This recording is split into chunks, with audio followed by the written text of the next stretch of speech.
การออกเรือจากฝั่งเนี่ยจะต้องเร่งรีบออกให้เร็วที่สุดในระยะ20 เมตรแรก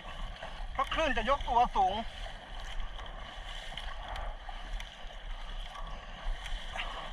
พอห่างฝั่งมาแล้วเนี่ยยอดคลื่นมันจะไม่สูงมันจะโค้งเรือจะลอยขึ้นยอดคลื่นได้ครับผมนะผมจะเอาอวน